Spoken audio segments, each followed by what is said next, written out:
How you doing, everyone? My name is Ryan and this is Ade, and welcome back to another edition of Box Talk. I don't want to do it. It was way too early, I think, but Ade's twisted my arm. We're going with it right now with Froch versus Groves 2. The rematch. Wembley Stadium.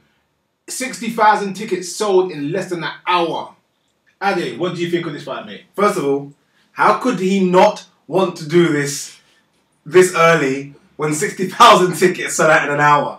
Let's put this into perspective, people. The great Manny Pacquiao at the height of his power, and we're talking, most people say one of the best fighters of the 21st century, at the height of his power, got what, 56, 57,000 at a stretch at Dallas Cowboys, and they're talking about a lot of comps. And that weren't selling out after 1 hour. This is a huge domestic bust-up, and I, for one, am extremely excited. Slightly disagree. I think it's a huge bust-up, full stop. Not domestic. I think anywhere you put it, it's a good fight. You've got a legit champion with only legit losses on his ledger against the young up-and-coming. You could always say right now, you could say a legit top 6, top 7 contender in any weight, in any sanctioning body right now. Yeah. Groves made his name in that fight, and now he's trying to take his claim and say, guess what? That title's mine. Do you see any differences in the rematch compared to the first fight? Oh yeah, you got to. There's going to be. This is the thing for me. It scares you a bit because if everyone remembers the Ben Eubank one, the first fight, classic, there was almost this disdain for each other to the point where each almost thought that whatever they've got, whatever they're going to bring is going to outdo the other one. There was almost that non-respect. I'm not watching your videos. I'm not watching your previous fights. We're just going to go in there and fight. And it was Ben's downfall. This similar thing happened to Froch, which is why Froch is a great fighter. I think he completely disrespected Groves, which is understandable. Look at their resumes. He went in there, got put down the first round, and everyone says it was a poor fight. I think I did. Hindsight's a big thing. For a guy to get buzzed the way he did in the first round and still survive and go on to win, and I think that's what people forget. He won the fight. His record does say won. It doesn't say controversial. It doesn't say Howard Foster. It says Froch win. But listen, in the rematch, there's going to be a lot more respect from Carl Froch, and that's why I think Carl Froch doesn't. See, here's the thing with Froch, we've all underestimate Froch. Yes, he's got this funny style. Yes, he looks gangly. Yes, he doesn't look the most physically... He doesn't do these things in the ring you think of a world-class fighter to do, but Froch gets away with it. And Froch's toughness and chin is very underrated, I think, overall. People seem to forget. Similar example with the Jermaine Taylor fight. He got dropped early in the second round, I think, looked very, very hurt, sat on the rotor, kind of looked around before he realised what's happened, came back and then still won that fight by a knockout in the 12th round. That takes endurance, that takes toughness, that takes heart. That's something that he done, and he proved in the previous fight with Groves.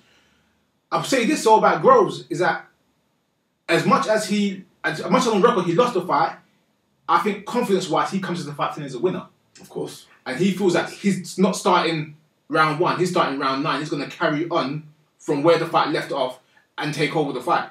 See, the thing that scares me for Groves, and I say scares me, I don't like the man personally, so it doesn't really scare me for him. But the thing that I feel Groves should have a fear factor with is that he's coming in with a lot of confidence this time. And I think there's a point in confidence where it's become overconfidence. And I think he's going to come into the ring overconfident. And I feel like Froch is going to come into the ring a bit more cunning. You know, you don't get to where Froch has been, in fact, who Froch has fought and win without having a bit up there. And I think Groves is going to come in to think that he's the bigger. He definitely is the bigger guy. Yeah. And you arguably could say he's a stronger guy. Groves' KO records, by the way, is better than Froch, but then again, that's level of opposition as well. Definitely. I just feel we've got a really good fight, and I'm so excited. I think it's a really good fight, but when I look at it, as my own personal view, not with my boxing head on, just me thinking, I'm thinking Froch underestimated him. Froch is the better fighter on paper, the more proven fighter. Groves can't improve on his last performance unless he knocks Froch out cold.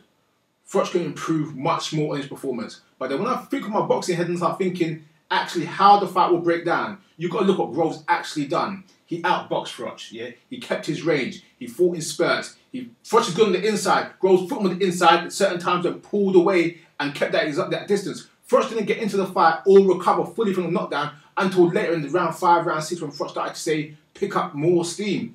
So if you're thinking of it from a boxing perspective, Groves got to do what was good for him in the first fight, but understands that Froch is not going to give him the opportunity to bully or outbox him as much as he could. See, the thing that scares me for Froch, though, I talked about Groves, let's talk about what scares me for Froch. The things that scare me for Froch are a couple of things. First of all, Froch was talking about, I was never this motivated until I fought Bute. You watched the Bute fight, Froch rushed Bute, had no respect for his power, and went in. Froch has clearly fought Groves' power now. He's felt it. Yeah. He's definitely felt it. I don't think Froch can do the rushing into Groves like he did for Bute and disrespect his power, or I think he will go down. Everyone talks about the knockout, the knockdown, which was clearly a surprise for everyone. Froch got buzzed at least 30 times in that fight. Hard right hands he took. And that scares me to think that he's so open and he can, and Groves can dig. See, the thing about Froch is that we always know that Froch blocks with his face. Yeah, he's always done that, and that's always been his style. But as you get older,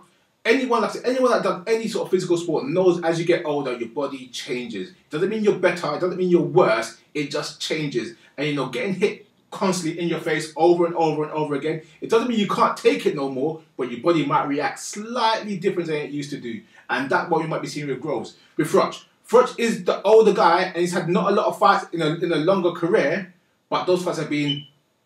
The few fights he's had that were tough. And that could be the big difference. Taking clean shots all the time is not good for you. They're not good. And like we say, Groves is a big puncher. I think what's more concerning as well is that where Froch is on that limbo now where he loses, that's probably it. Yeah. That is probably it. And so you miss out on the Golovkin possible fight, we miss out on the Chavez Jr. fight, we miss out on the Andre Ward fight, which I didn't think really was going to happen anyway. But potentially we lose those fights. He wins, he sets himself up again. Groves loses, it's not a bad thing. He gets a really good payday. And there's, Groves is definitely on the world level scene now. He doesn't have to fight domestically or European level. He's definitely world level, so he can go on and on and on. He's young enough to come back. The example I always use it every fight I'm coming back for ever is Vladimir Klitschko. He got knocked out badly twice in the second round by Corey Sanders and the fifth round by Lehman Brewster. And would you ever thought 10 years later he'd be the dominant champion that's had X amount of defense and they call him the Hall of Famer? No, you wouldn't have. And that's the thing with Groves. Groves is young enough where if he does lose, he could come back and no one really care about it because he lost to a legit world champion at the time. One thing I will say, and look, I'm not here to ask for free tickets from Eddie Hearn from Matchroom, but I will say this. Big respect to what he's doing at Matchroom because I feel like for years under Frank Warren, you almost was only getting excited about the big American fights. You kind of lost that buzz about the British fights and domestic fights. And I feel like we started to get it back. 60,000 and they're saying a possible 80,000 at Wembley Stadium is just... I mean, look, American, we're talking about Floyd Mayweather, MGM Grand. People might not believe this or not. Floyd does struggle to sell at MGM. There's a lot of comps. So yeah, that shows even he can't get 14,000 to the MGM. And that's Floyd Mayweather.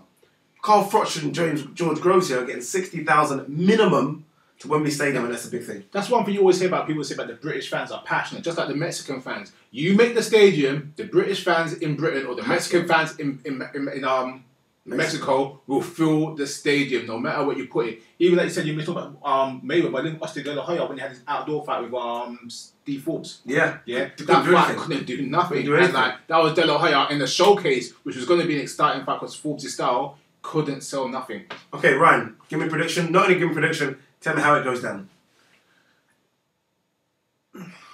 Froch is smarter than people think he is. Froch has more discipline than you think he is. I remember watching Froch in the early Super 6 when he was going to fight Arthur Abrahams, and I said he cannot outbox Arthur Abrahams. He could stop him, and I sat in Ade's front room with Ade, and Ade was telling me, Ryan, he could box. And I said, he can't really box. I said it. And Froch surprised me by sticking to a dedicated game plan for 12 rounds. He could do that. I see this fight going similar in that style, where Froch was going to try box, or box with Groves, and they will have an even type of trading boxing match. The difference is that they're both going to get angry, tempers are going to flare, and that's when the fight kicks off. And I predict a stoppage mid-rounds, around say 6, 7, 8 for Froch. Okay. Ryan will tell you, I am one of the biggest Froch fans and have been for years. He used to call him Froch and Frog. I've always called him Froch because that's what he is to me. Now, honestly, but someone always used to tell me, speed kills. He told me that. Speed kills. And there's something in the air for me with this one. I feel like George Groves is going to do it. I don't know how. I'm not going to tell you how. I don't know why. I just feel like when someone's budged you the way he's budged Froch, I just see him doing it again. I don't know what it is. Froch, that we've always said about Froch, that left hand is so lazy and low, it's just asking for an overhand right all the time. And against the likes of Abraham, even against the likes of Ward, I don't think these guys were fast enough to really take heed of it. George Groves definitely is faster for me. And he didn't only just do the overhand right once or twice, he kept doing it time and time and time again. And I feel like if he lays Froch down this time, I don't know if Froch is going to get up. See, I understand what you're saying, but I think it's slightly different instead of speaking about the speed. Like, I think Ward is faster than Froch, but Ward's style smothers his shots, where Groves keeps that distance a little bit better and then bangs. And that's when you're getting that leverage, getting that punch out there instead of killing your own work, which Ward does. And I think that's the difference. But guys, look, what do you think? 2014, it's a big one. Carl Froch versus George Groves rematch. This is like a year of rematches. We've got Pacquiao Bradley rematches. There's possible talks of other rematches coming up June, July, but this is the one that we've all been looking for on this side of the shores, and it's definitely going to make waves in America as well. Andre Ward hasn't got many people to fight. Who do you think wins? Does Carl Froch just continue what he did from round 9 and start to slowly take over the fight? Or does it start from round 1 again and George Groves really just shows that his speed and footwork and power takes the ascendancy and he stops Carl Froch? Who knows? You guys, I don't know. Leave your comments below. Tell us what you think. Who wins this fight? And not only who wins, but where did it go and where does the loser go? Does Carl Froch lose and go? Or does he win and stay? Or does George Groves win and keep going and going? Andre Ward, George Groves? Who knows? Email us at BoxTalk@hotmail.co.uk. And guys, thanks for tuning in for another Carl Froch edition on BoxTalk.